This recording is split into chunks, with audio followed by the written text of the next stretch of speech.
Hi there, this is Derek from Pacific Coast Auto, and welcome to another Sunday Question Cast.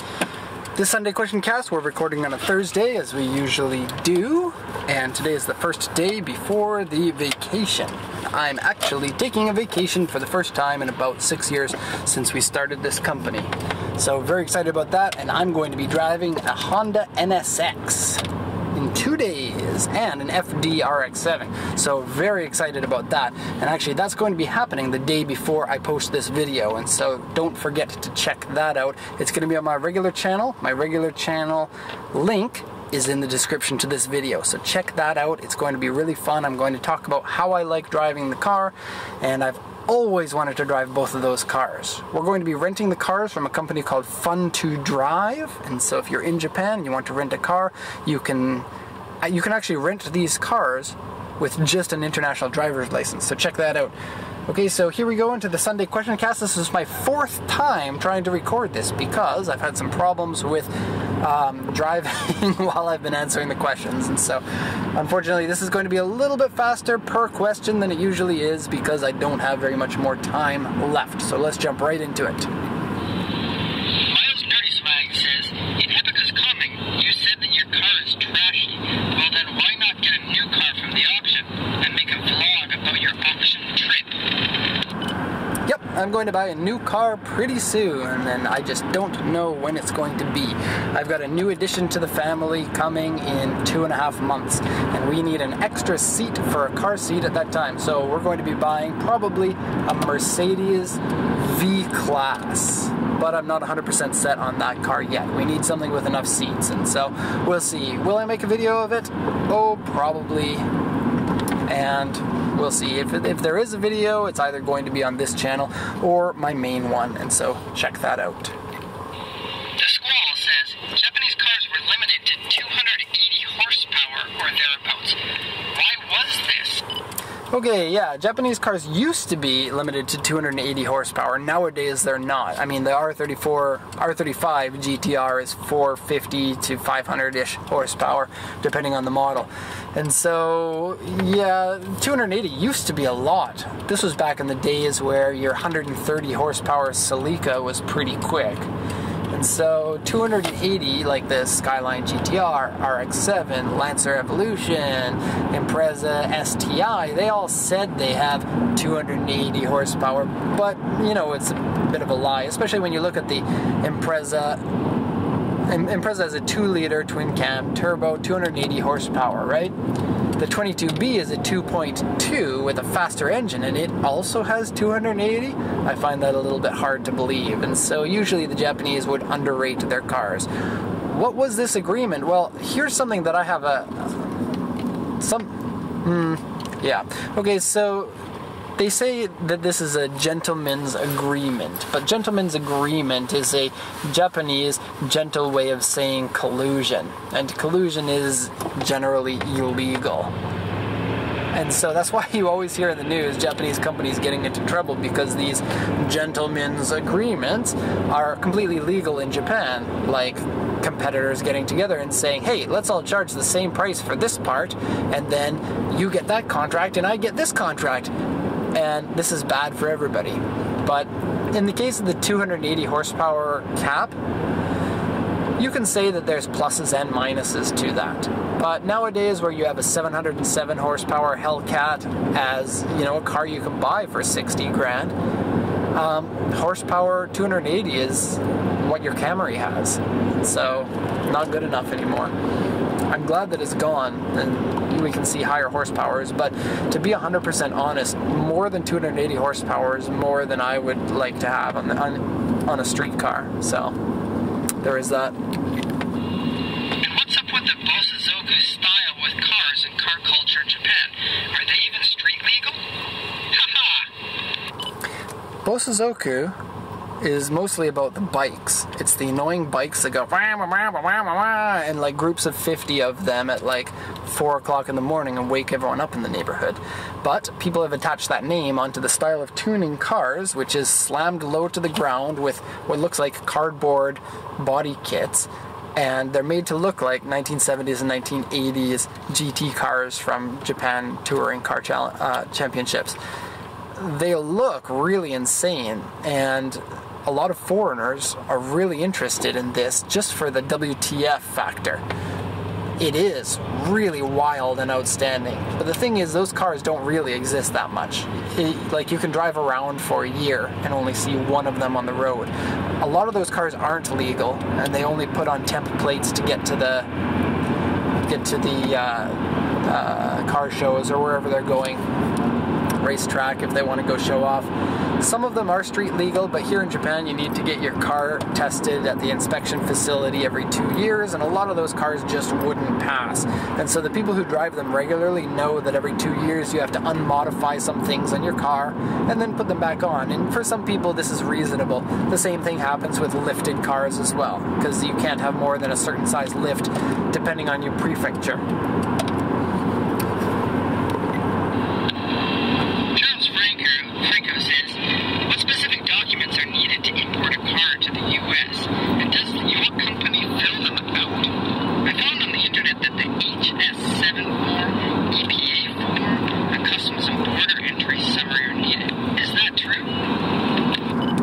So we get this question a lot. We get probably 15 to 30 emails per day from US customers asking about customs or asking about pretty much anything. Actually, the number one question that we get is, how do I get a Mark IV Supra into the States? And so I know I've said it 100 times, but it deserves to be repeated because there are so many people in the States that just don't know about this. You can't get a car into the States unless it's 25 years old. There are exceptions, but none of them fit for the Mark IV Supra or most likely any of the other cars that you want to import. And so just forget about it. Until it's 25 years old, then no problem.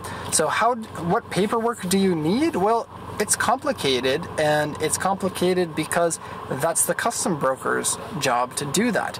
The US is a special country because you can't clear customs yourself, and so you have to hire a customs broker. So we've worked with our customs broker in the States to create a system that's very easy for the customers. Basically, you buy a car from us, we export it to you, the customs broker does all the paperwork and all the filing and everything that you need to do to get your car registered into the States. All you have to do is pay the customs broker, get the paperwork from them, and take that to the registration office. In some states, you have to get a certified translation of the export certificate, but that's the only challenging part. You don't have to memorize the names of all the forms or what they mean or anything. You just buy the car and you import it. It's pretty easy.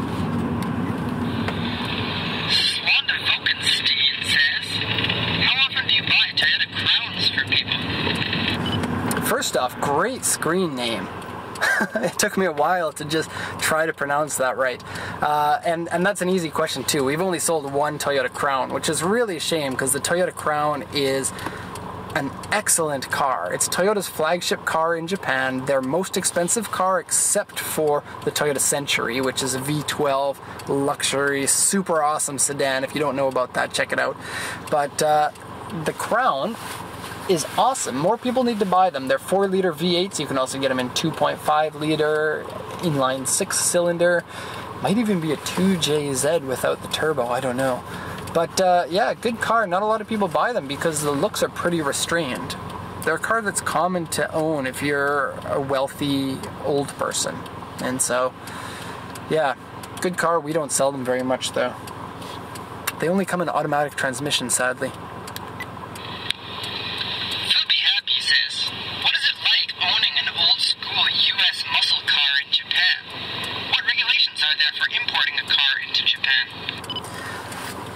I don't own an American car here, so I can't say firsthand, but the regulations make it really expensive to own one because old school American cars have big engines and are heavy, and these are the two factors when determining your tax rate for your car in Japan, which is really expensive.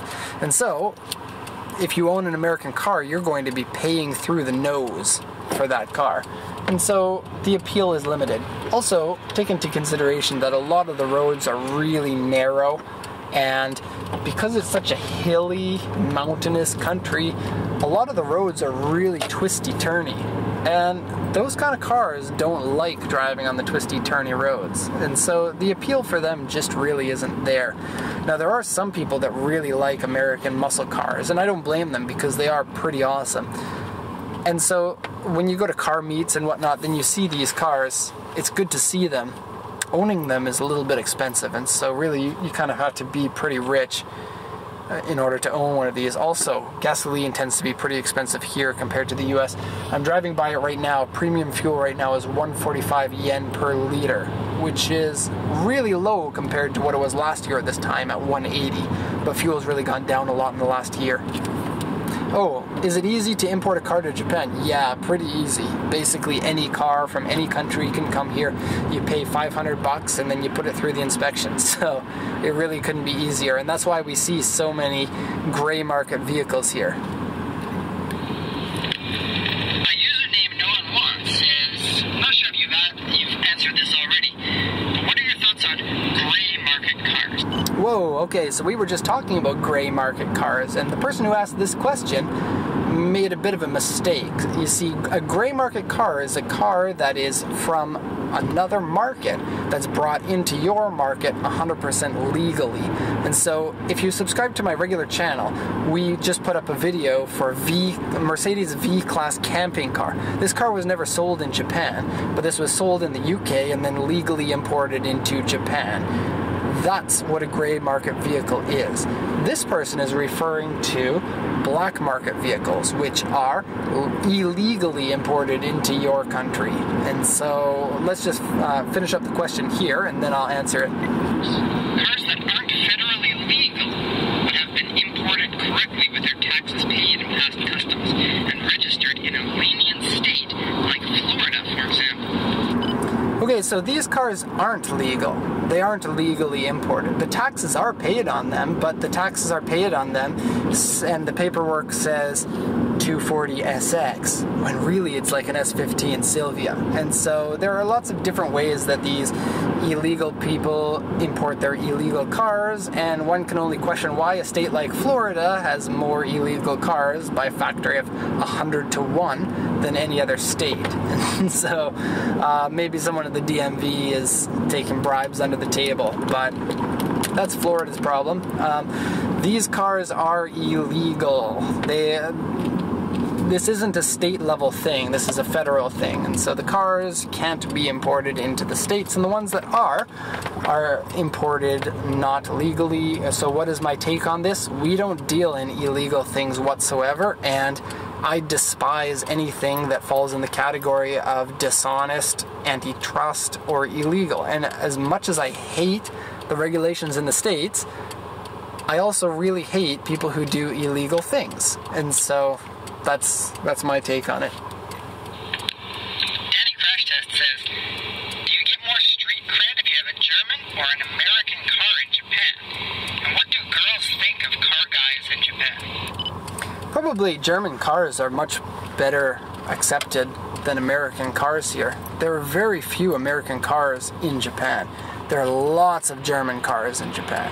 And so people tend to like German cars better.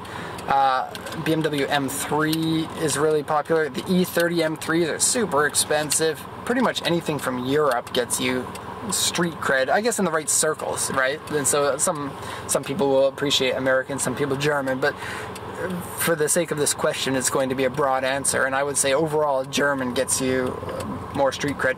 And what do girls think about you if you're a car guy in Japan? Firsthand, I will say that I consider myself lucky that I got married before I moved to Japan, because girls think that car guys in Japan are the world's biggest nerds, and so that's just the way that it is. And this is funny for me, because being from Canada, guys are just into cars. This is a regular thing, and guys who know a lot about cars, some girls think, wow, that's cool. But that's really not the case here. You're really seen as an outsider. Kind of the same as, like, if you're in America, or if you're in Canada or many other Western countries, Australia or whatever, and you're really into anime, then think about how the regular population sees that. They think, oh, you're an anime nerd. Okay, whatever. Car people here get kind of the same thing. Oh, okay, so you're into cars. Oh, I see.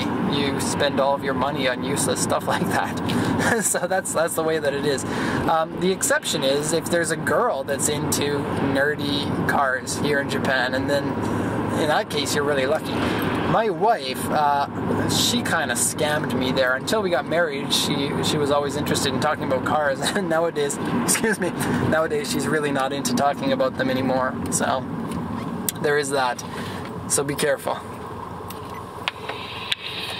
question from Connor Riggs. I've got 3 questions. Would you recommend going through you or going through a local import company here in Vancouver, Canada? That's a strange question for me to answer because I can't answer it without being biased. Should you buy from me or my competition? Well, let me just clarify a little bit. You can, when you're buying a car, you can buy from either an exporter like us or an importer in your country. The importers in your country buy the cars from exporters like us. In fact, if you buy a car from an importer in Canada, there's a chance that you're going to be buying that car through me. Now, which one do I recommend? Well, for some buyers, importers are better, and for some buyers, exporters are better. The importers will cost you more money, but for that extra money, you should be getting some extra servicing. And so you really have to look into it. This topic could really be expanded a lot, but for the sake of this question, I'm not going to go into the details of it. But let's just go into the next question, because that's about the cost a little bit. Question number 2. What would be the difference of price? The difference in price depends on how much work the importer does for you. If it's a simple import, then they don't really do very much for you, and you're going to pay another $700 to $1,000. If they're a shop that does work, like will refresh things, tune up your stuff, then you could be paying more than that. But rightfully so, they're doing extra work for you. It seems like the market, because it's so easy to buy from an exporter, the market kind of pinches importers a little bit. And because so many people don't want to pay extra markup, importers less and less these days are giving extra services to their buyers, like warranties and things like that. So, I don't know. I will get into this topic in a future cast, and so something to subscribe, hit the subscribe button for. Yeah. Let's just go on to the next part. Number 3, when you send a car to Vancouver, is the customer allowed to just walk in and grab their car, or does it have to get towed to the inspection place? Yeah, as long as you have temporary insurance for your car, then you can just go in there and pick up your car. But the thing is, I don't recommend you drive your car from the port to your home unless you live in that city. Because if you live far away, like I've had customers that have driven from the port like 3,000 kilometers to where they live with a brand new car. Now keep in mind that a lot of these cars have parts that aren't necessarily available in your country. And if your car were to break down, then you would be really screwed. You're taking a big risk there because you're driving a car that you've met for the first time on that day. And so you don't know the car, you don't know if you can trust it, and so yeah, I would just get it towed. And in most cases, towing the car actually costs less than flying in, picking up the car, and driving back. And so something to think about. Towing is better in my opinion, and it's pretty easy to set up. In fact, the customs broker can set it up for you if you don't like making phone calls.